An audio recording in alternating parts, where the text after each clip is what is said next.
શું નામ તમારું? કલ્પેશભાઈ શાહ, વોર્ડ નંબર 6 ના ઉમેદવાર.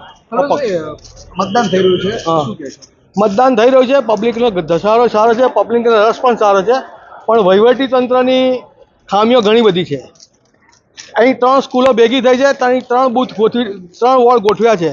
આટલી સાંકડી જગ્યામાં એક બૂથના 3000 મતદારો આવે તો 9000 માણસ અહીં ઘડી માય નહીં, એવી પરિસ્થિતિ છે. પહેલી વસ્તુ એ છે, નો ડાઉટ વ્યક્તિ ધીરે ધીરે આવતી હોય પણ ધસારો અહીં રહે.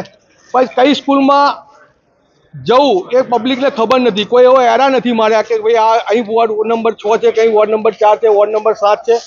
પ્લસ અંદર બૂથની અંદર બી જે બૂથ બનાવ્યું છે એ રૂમની બહાર બી જે કાગળ લગાવ્યું છે એ બી નાના છે, કે જેથી પબ્લિકને ખબર ના પડે કે આમાં મારી શેરી છે કે નહીં. મેં મારી રીતે ઉમેદવાર તરીકે બનાવી નહીં લગાવ્યું ત્યારે એનું નિરાકરણ આવે છે.